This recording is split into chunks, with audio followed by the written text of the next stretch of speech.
Ardor सीड्सचं कृषी विकास 2025 भव्य दिव्य अशा 60 नवनवीन व्हरायटींचा डेमो प्लॉट शेतकऱ्यांसाठी ठेवला आहे। आज दुसरा दिवस। खरं तर काल या ठिकाणी अनेक शेतकऱ्यांनी उपस्थिती दाखवली होती। मंगळवेढचे बालाजी लोहकरे यांचं या ठिकाणी कृषीपर मार्गदर्शन झालं आणि आज सकाळपासून वेगवेगळ्या भागातले वेगवेगळ्या राज्यातले शेतकऱ्यांनी या ठिकाणी प्लॉटला भेट दिली। झेंडू, कलिंगड, टोमॅटो, खरबूज, दोडका, काकडी, पपई या संपूर्ण व्हरायटीचे डेमो प्लॉट या ठिकाणी शेतकऱ्याला बघण्यासाठी आहेत।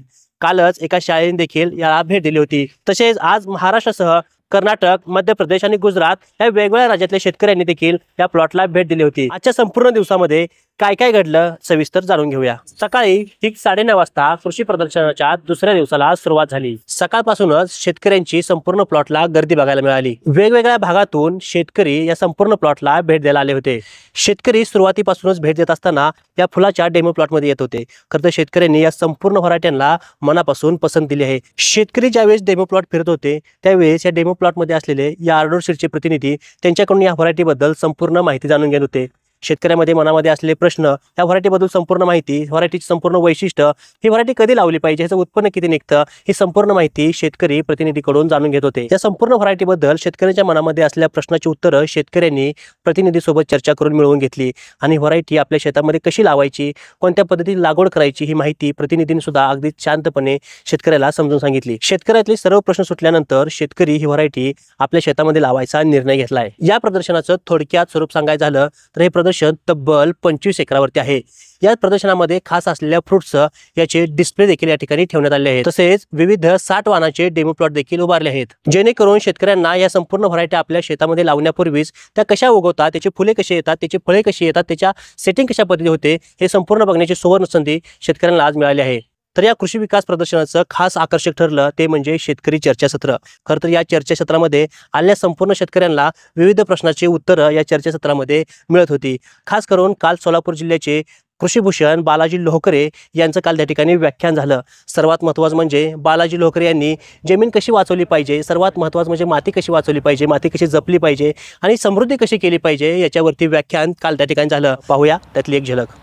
सगळ्यात कमी जमिनीचं प्रदूषण जे होते ते टाळा, पाणी मॅनेजमेंट व्यवस्थित बघा, त्यानंतर तुम्ही मातीला विश्रांती द्या, उन्हाळ्यामध्ये माती तळू द्या आणि मग भले तुम्ही पावसाळ्यात कलिंगड लावा आणि मग मला सांगा जर तुमचं टोमॅटो विल्टिंग झालं तर मग मला या चुका आपल्या ह्याच्यामध्ये आपल्या पद्धतीमध्ये आहेत। या पद्धती दुरुस्त करूया, शेतीला प्रतिष्ठा मिळवून देण्याची सुद्धा जबाबदारी आपल्या हातात, त्याच्यामुळे त्याच्यासाठी काम करू। आजच्या या कार्यक्रमाचे प्रस्ताविक महाराष्ट्र माझाचे संपादक अविनाशजी सुर्वे साहेब यांनी व्यक्त केलं आणि आज शेतकरी चर्चासत्रातलं दुसरं पुष्प या भागातले असलेले फुल शेतीमध्ये काम करणारे, फुल शेतीमध्ये चांगल्या पद्धतीची कन्सल्टन्सी करणारे संभाजी चंद साहेब यांचं देखील व्याख्यान आयोजित करण्यात आलं होतं।